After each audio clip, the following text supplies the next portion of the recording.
These are the first minutes of a general court-martial. The accused is a soldier, but the Army knows that good citizens make good soldiers. Relatively few appear before an Army court, which is composed of officers who must have special authority and a special order to hold trial. Is the accused present? He is. It appears that the court is properly constituted. A quorum is present. The accused is present, and both trial and defense counsel are qualified. You may call the court to order whenever you're ready. The court will come to order. The court is convened by Special Orders number 138, paragraph 2, Headquarters 9th Infantry Division. It is the Army's firm belief that a good knowledge of military law will help prevent our soldiers from ever being involved in such a situation, from ever having to sit in the seat of the accused. To understand why our Army has its own law, let's see what makes an Army. We all know that it is made up of many arms and services.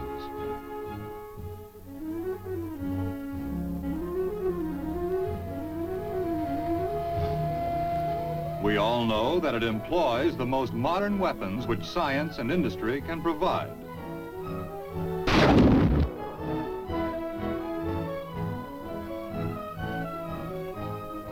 It derives its greatest strength from its unity and team spirit. Each man knows that he can rely on the next man. That is the secret of the United States Army's success. That's the big picture, and that's one reason why our nation has never lost a war. But back in 1776, the days of our first war, when we were fighting for our independence, our Army was short in everything except courage and the will to win. Led by General Washington, our first soldiers fought and died so that this nation could make its own laws and be governed by its own citizens. That's the meaning of independence.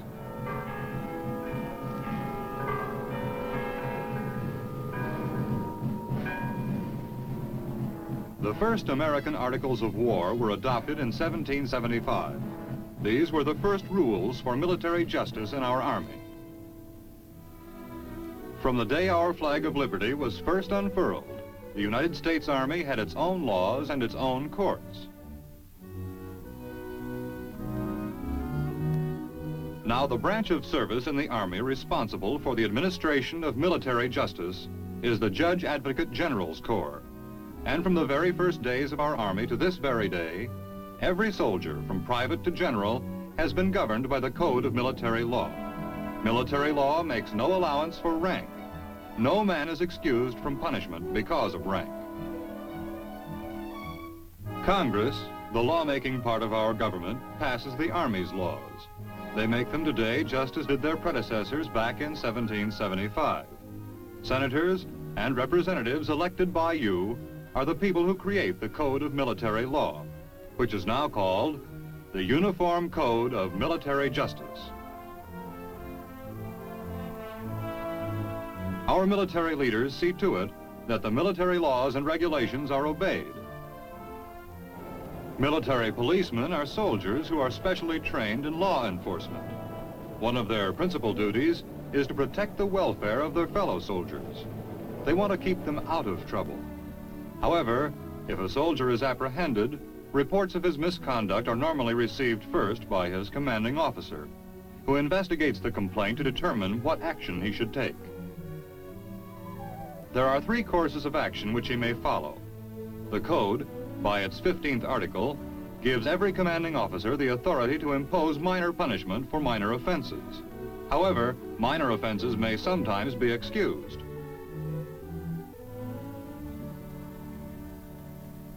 Kane, there's no complaint against you except that you were out of uniform.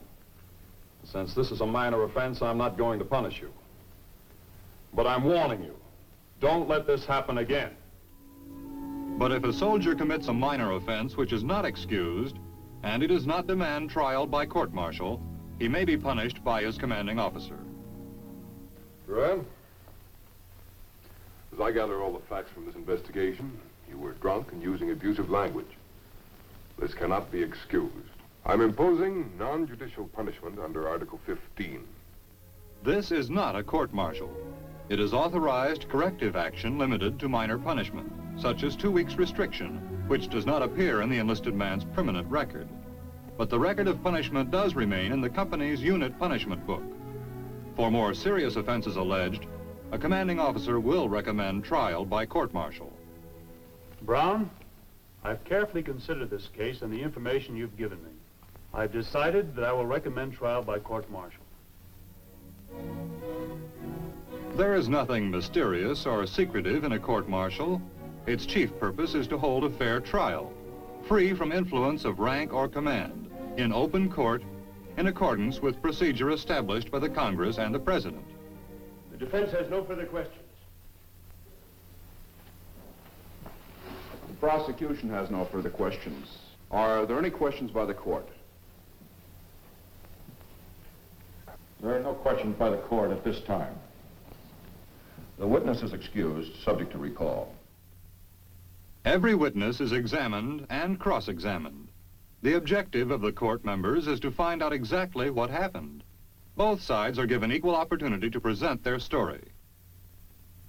Raise your right hand.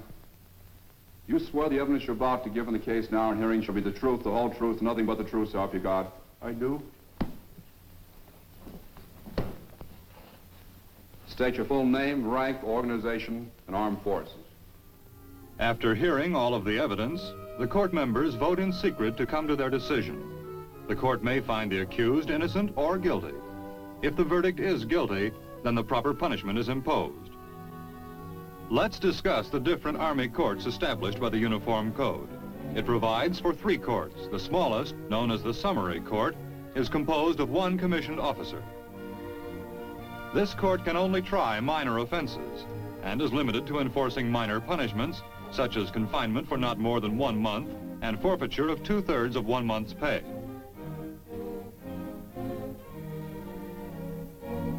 More serious cases are tried by the second court, the Special Court-Martial. The Special Court-Martial may try all offenses except those punishable by death. It has 3 or more members. A counsel for the United States, as well as a counsel for the accused. The defense counsel must be a qualified lawyer whenever the prosecution is represented by one. The highest court is the General Court-Martial. But before a General Court-Martial is convened, the investigating officer takes over.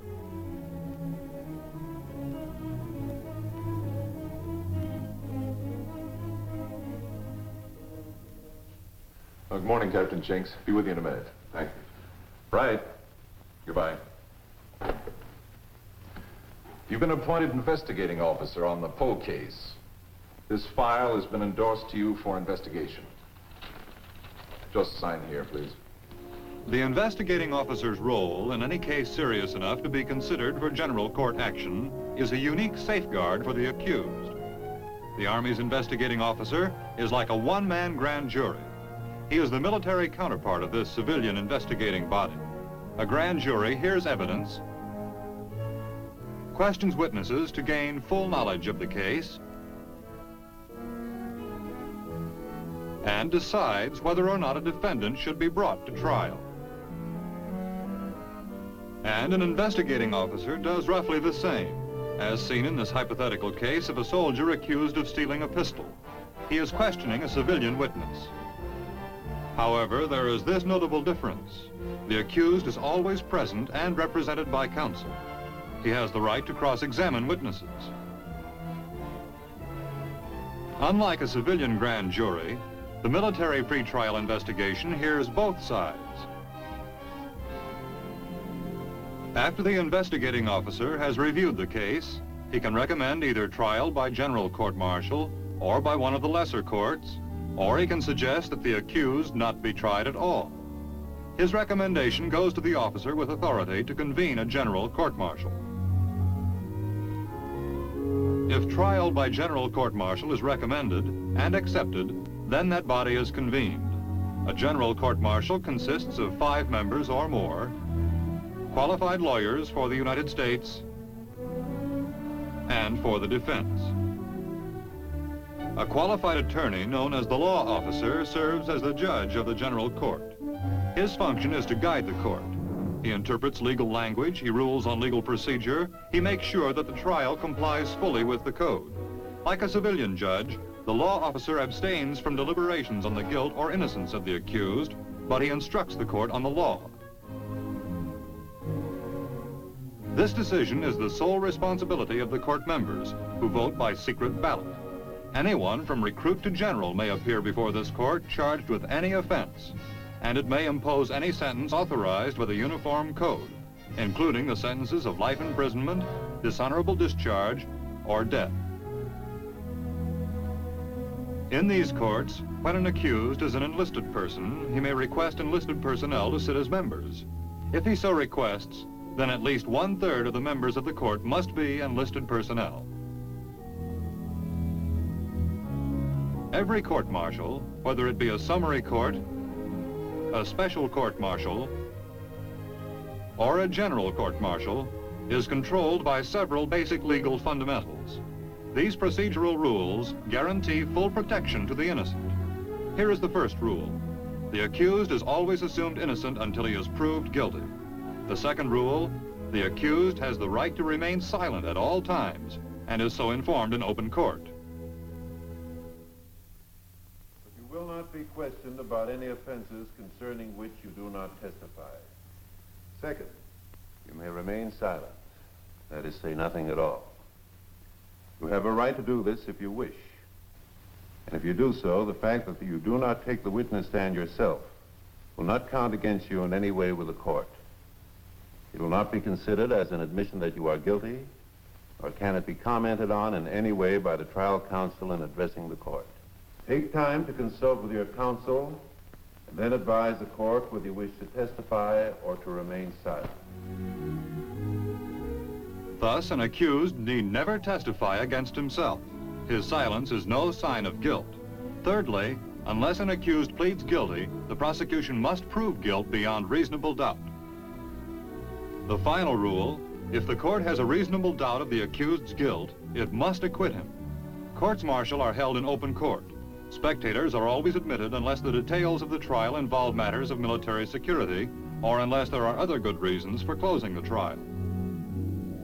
In addition to the many safeguards, every case in which the accused is found guilty is always subject to one or more reviews. There is always an automatic review by the authority who convened the court-martial. In serious cases, this commander is required by law to obtain the advice of his staff judge advocate, his legal advisor, before he takes action on the record of trial. A commander must be impartial. He is prohibited from attempting to influence any members of the court-martial, the trial or defense counsel, or the law officer. A board of review must also review the record of trial if the case involves serious sentence, such as death, dishonorable or bad conduct discharge, or confinement for 1 year or more. The board is composed of 3 or more members who are military lawyers appointed by the Judge Advocate General. This board is like an appellate court.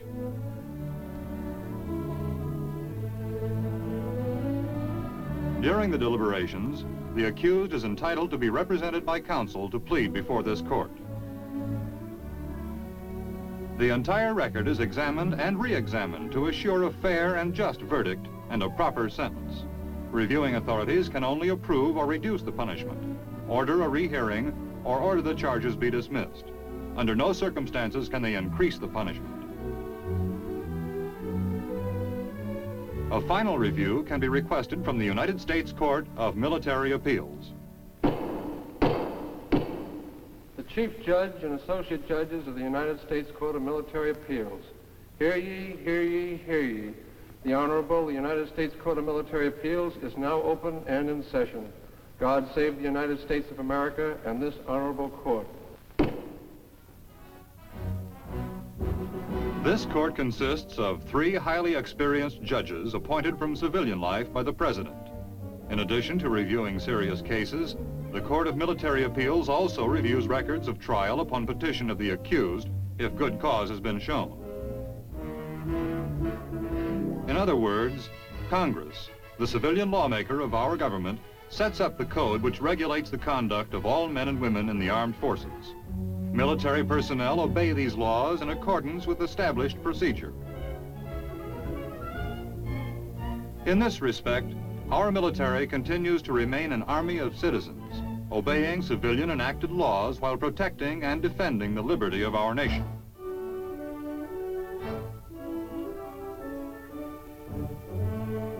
The laws of the Army are based on plain common sense and are easily obeyed if a soldier does what he knows to be right.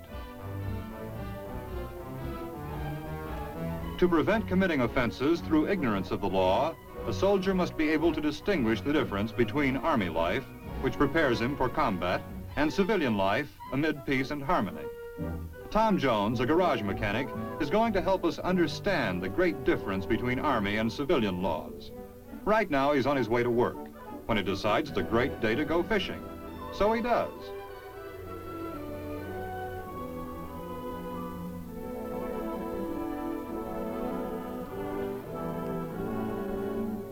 Three hours later, he reports to work. He is absent without permission, but has he broken any law? Not if he has a fishing license. His employer can subtract 3 hours' wages or fire Tom. Tom's absence from his job affected only Tom and his employer. Now let's take Bessie Smith, another civilian. Bessie's been pounding a typewriter for years. Pretty good at it, too. But she'd like a raise. Now she finally asks for it.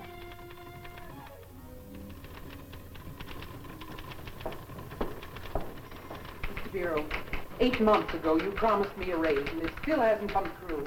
What about it? I told you before, the budget just doesn't allow it yet. Well, let me tell you this, Barney Bureau. I've been working in this office for the last 6 years, and I've been promised a raise and promised it, and I've had nothing but procrastination from you, and I'm sick and tired of it. You've got an operator here who's talented and able to do work, and if you can't do more than just give me a line of guff, I'm sick and tired of it, and you look somewhere else for a secretary. I've worked and worked, and I deserve something of a raise in here. I'm through with this. I can tell you I've stood as much as I can. I quit. So Bessie marches back to her desk and picks up a few personal possessions and kisses the place goodbye.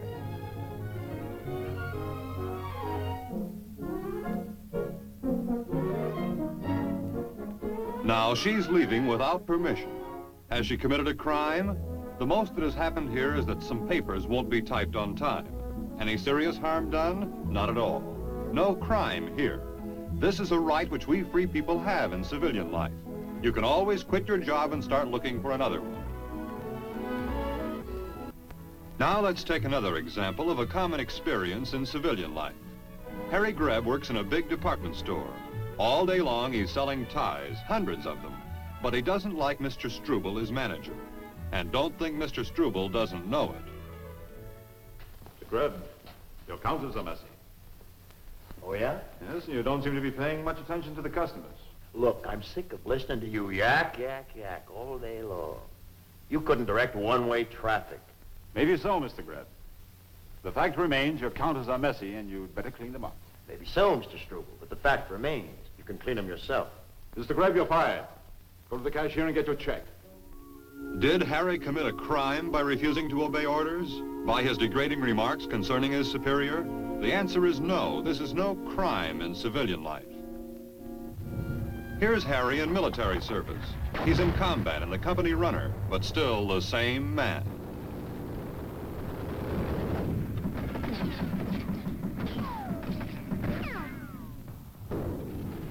Private Grebb, run this down to Baker Company, CP. What, again? And wait for an answer. But I just came back. Better get a move on. Why don't you make up your mind? My feet are killing me. Yak, yak, yak, yak with the messages. All day long I'm running back and forth, back and forth. So knock off. Why don't you get a bicycle? Head of your own paper route instead of pestering me. This for your message. Let's assume the message isn't delivered. In the combat zone, you either fight together or maybe die separately. Now let's consider Bessie in uniform. Still a typist, but now an important one. Why? Instead of typing orders for underwear, she handles the decoding of messages. But Bessie hasn't changed. She still thinks she's underpaid. So on this bright Tuesday, she ups, grabs her little cap, and steps over to tell the old man what's on her little mind.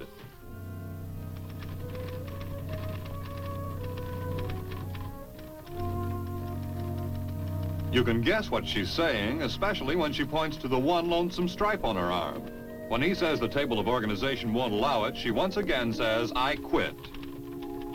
Now again, this is a highly imaginary scene which has never happened because of the disaster which might follow. You see, her exit doesn't stop the progress of war, nor does it stop the clattering teletype machine. So what's the damage this time? It might be anything. 3 messages marked urgent are decoded a few minutes late, and information vital to a coming operation arrives also a little too late. Something may go wrong on this operation. Has she committed an offense? Figure it out for yourself.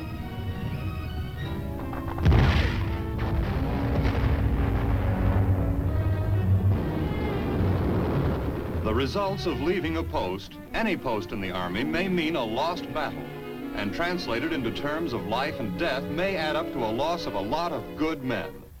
That's how to figure out military laws. They're only based on past experience. And now, here's the last imaginary man in our story. It's Tom, the mechanic. Remember him? Only now he's finishing basic and is well on his way to making a good soldier.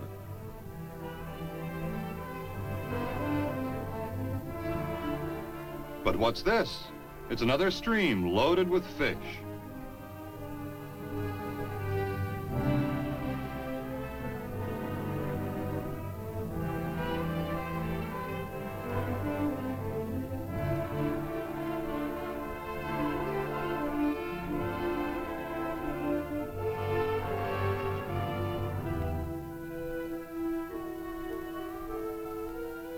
Shucks. A few hours here isn't going to change the course of the war. The next morning, Tom's had enough of rustic beauty, so he reports back to his company, only he's slightly AWOL, 1 day of it.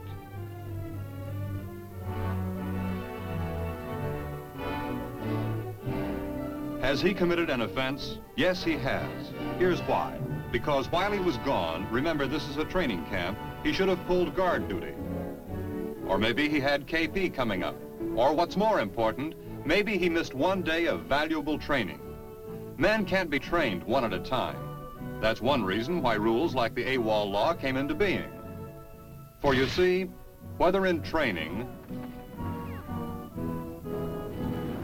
or in combat, Army law is always based on common sense. And since wrongful acts in combat can have the most disastrous consequences, the penalties for them are greater.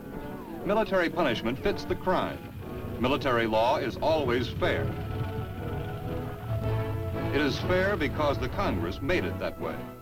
Our civilian representatives framed the laws of our Army to help keep it strong in fighting trim wherever it may be.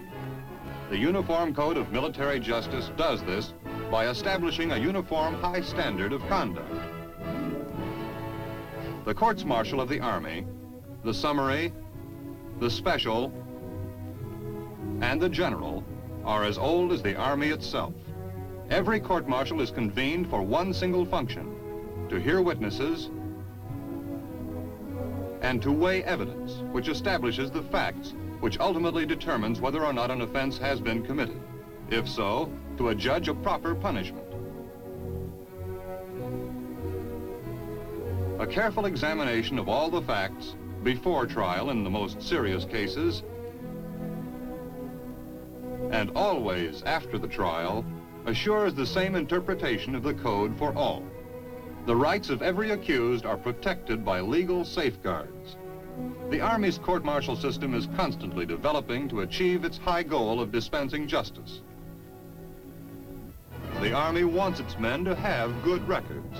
Laws are guides to that end. They can help a man to his good conduct medal, to a record of distinction.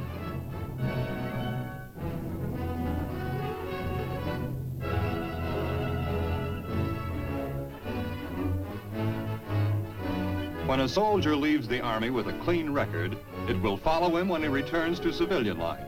His family and community are proud of a job well done.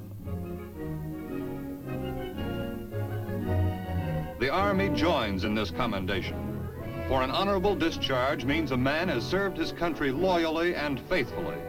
It is an assurance that his respect for law, learned in uniform, will help make him a useful citizen of our great nation.